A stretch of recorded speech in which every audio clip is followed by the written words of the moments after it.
Our Switchheads, it is me, Kanan, and I will be guiding you through the realms of my tERRORbane review. And if you will, be so kind as to look down, and if you see the floor, you have gone too far. But somewhere between looking here and the floor, you will find the subscriber button, and when you find it, you may as well press it. Now look for that thumb in the upright position and press that too, so we can get started. Engage.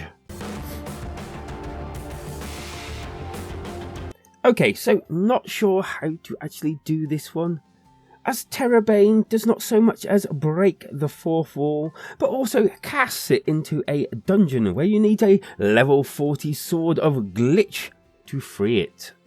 You see, the game is glitchy, and that's kind of the point.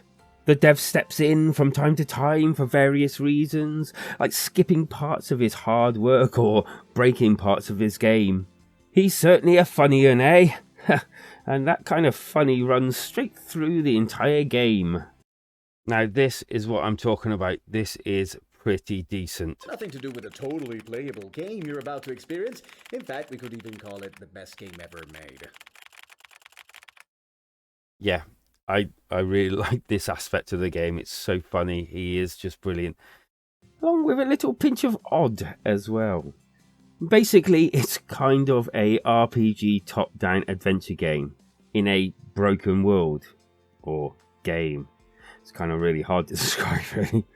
And without giving away too many spoilers, as I feel that kind of makes the game what it is, in a way. The surprises of what's going on around you, your character, and the weirdness and all. You'll be solving puzzles, taking part in turn-based battles, using QTs, talking to NPCs, taking on quests, building a team, finding glitches in the game, which is kind of vital for this game. And lo, it's where we write all our bugs down, apparently. Well, yeah, you have to find them first, if you like. This is just such a weird game. Basically, it's doing the things you expect from this type of genre, but also seeing what would happen if you do things you're not supposed to do in a game of this genre.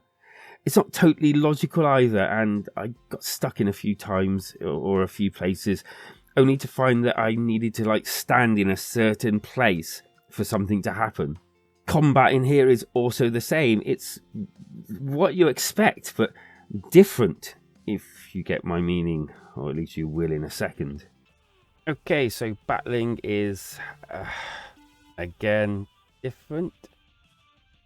Oh, shit. Oh, right, okay. Bollocks. It's kind of confusing sometimes because you don't know what to expect. So it's kind of like just all these little different things that suddenly, you're not expecting everything. So you don't know what to do sometimes. The game really does have some great touches and moments within it. You also kind of learn fast that some bugs can help and some are not so helpful. There's also some mini-games-ish moments as well, which are fun-ish. There are some recognisable mini-games in this game that, yeah, it's as weird as it comes. Honestly, you should try playing this game. The story, to me, is kind of more about a incompetent dev, who kind of blames you for the problems rather than himself. And I'd say make sure that you stay all the way to the end of the credits. Just think of it as watching a Marvel film, in a way.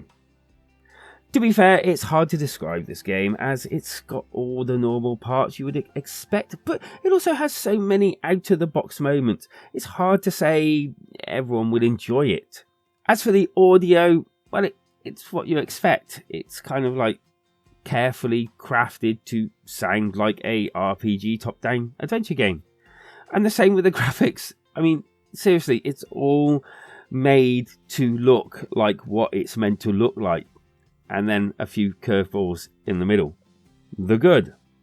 It is different and fun for me. Great use of different types of gameplay. The bits where the dev comes on and breaks the fourth walls are funny, and I really enjoyed them bits. And it's kind of like a refreshing take on this gameplay. The bad.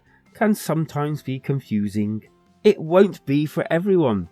Some of it does not make sense, although I think in parts that's the point. It is a strange one for sure. Some will love it, some will hate it, and some, like me, will give it a 3+ out of 5. It's a fun game that is, well, entertaining and different enough to enjoy on its own merits. But it does get a little confusing and even frustrating at times. So where's that alternative, I hear you cry? Well, I have it here somewhere. Wait! I did say subscribe and like at the start of this video. I'm pretty sure I did, and I can see a few of you did not. So why not take this opportunity right now to do so? Then you can join me weekly for more reviews and sales videos. And I thank you. And that alt, yes. I don't honestly know any games kind of exactly like this. Maybe I know a few kind of similar, but not like this. But maybe, if you complete it, then try the secret new mode. Yes, that's right, I'm suggesting as an alternative to this game. Well, you will know why when you actually complete this game. Trust me, this request I'm actually saying isn't as odd as the actual game itself. And if you've got any thoughts on TERRORbane or you've got a better alternative, leave it down in the comments. You're more than welcome. I try to answer them all if I can. Come and see us in the Discord. Come and join me and continue the conversation there, because life is better when we switch together.